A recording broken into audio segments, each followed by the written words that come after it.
was born and raised in a Christian family. I gave my heart to the Lord when I was 6 years old. So it's been 20 years being a Christian, which is like really exciting. So I was homeschooled all the way up until college, and then college was my first like experience with like guys and like girls my age and stuff like that. So I was pretty sheltered growing up, but I wouldn't change it. I grew up in the church, so I was always like singing on worship team or teaching Sunday school. And I've always loved the Lord. Like I've always had like a sensitivity for His Holy Spirit even at a young age. So I've always feel like 6 years old was the time when I was saved. But when I got into college, I met my first boyfriend. I was 20 years old. I had my first kiss and everything with him, so it's pretty innocent. But having the experience, my family didn't like him very much, and he proclaimed to be a Christian, but the way that he treated me wasn't very Christ-like. The relationship ended up being really abusive, actually. Fortunately, that was my first experiences with a guy who like proclaimed to love the Lord and stuff, which is unfortunate. Yeah, so I think after that I kind of, like I thought he was the one and everything, and ended up falling with him. And then I guess after that I didn't think that I deserved a Christian husband or anything. So then that cycle kept going where I just was like, oh, maybe I shouldn't even date a Christian because who knows if they are one. So yeah, with that I guess I just was a downward spiral from there, from 20 on.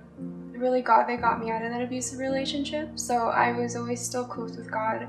There was times where I felt really distant from Him because, you know, you would sin and then you would repent, and it just became a cycle where sometimes I almost felt like I wasn't able to go to God. I realized after though that like God was there all along. I just didn't see Him. It was kind of like the footprints. With like prayer, it was very spiritual because it took a lot to like let go of that first love, I guess, and go back to my real first love, I guess you could say. Yeah, it was pretty much just like through the relationship, just felt like God was calling me back like the whole time. I remember asking God like, oh, like why am I going through these things? And I remember Him saying like, because you chose it. And I remember just being like, ouch. But it's true. It's like I wasn't giving up the sin of this relationship, and I wasn't giving up the person because I replaced him with God. It was a point where I remember breaking down and just going to my pastor at the time, and I just remember bawling to him and being like, I don't want to make God sad anymore, and I want to do right by him, and I don't think this relationship's doing it. From then on, I decided to get closer with God again and rebuild back my relationship with God. And it seemed as I was doing that, it made my relationship with my ex just that much farther, which showed me that like it wasn't Christ-like at all. And so that's what gave me the confidence. God gave me the confidence to move on. If you were to give somebody like your age or yourself some sort of advice, what would you say to yourself? Yeah, I would just say like look at the person from another person's perspective, of God's perspective, sorry, and to look at like the red flags and not ignore them, and to also be in a good place first before you go into a relationship with God, and make sure you're strong enough to withstand the enemy in those areas for sure, and to love your family even though they're like they're not always on your side with things, but to listen to people that love you. What has been the difference between your period of now being saved when you like and the part where you were with your ex from now until then, and how's it changed? It's definitely been different because obviously when you're younger, I was very sheltered, so to go from sheltered to like these other relationships hasn't always been easy,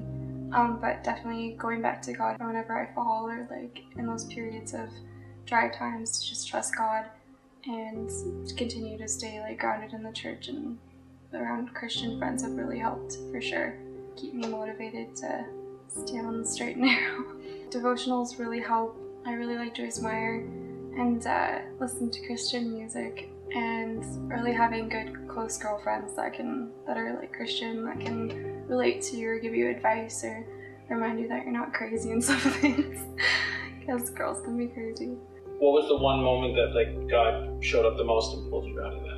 There was actually a point before when I was 19 and I was struggling with depression. So I was just having like suicidal thoughts, and no one knew. Like I wasn't talking to anybody. I was in college. I was stressed out with exams. I felt really alone and everything. I didn't really have anyone close to me, not even friends or anything at the time. It got to the point where I was planning on taking pills, and I would just have them in my purse all the time. But I just kept thinking about like oh, like my dad will be so sad, or like my mom will like go crazy, and my sisters will miss me and wonder why, and because no one suspected anything. I was always smiling and happy on the outside. And I remember the night I decided to, it was in December, and the devil kind of put thoughts in my head like, oh, do before you turn 20, so you'll die now. And I was like, okay, yeah, that makes sense. So I ended up taking a few pills, and then my mom was like, oh, let's go to the movies. So to deter them from not thinking anything weird, I went to the movies. And when I came back, I was like, okay, now I'm gonna take these pills and like get this over with. So I started taking more. But then I have like this pet peeve of like things in my water. So like there was something floating in my water. I'm like, oh, funny God, like I just dumped it, refilled it.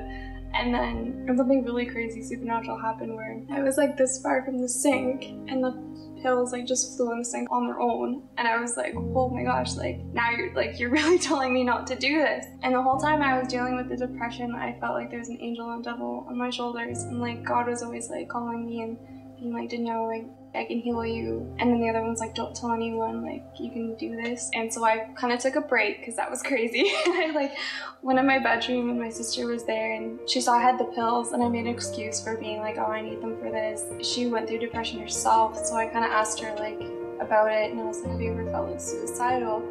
And she's like, yeah, why do you? And in that moment, like a million thoughts raced through my mind, like don't tell her, like she'll tell your mom, and like you won't be able to go to school, and all these thoughts. And I remember just like God's clear voice saying like, do it and I'll heal you. I just was like, yeah, I am, but don't tell mom. And like in that moment, the spirit of like suicide just like lifted. And so ever since then, like it's never been as strong as it's ever been then, and God's definitely healed me from that area, for sure. Do you love him? I do. Yeah.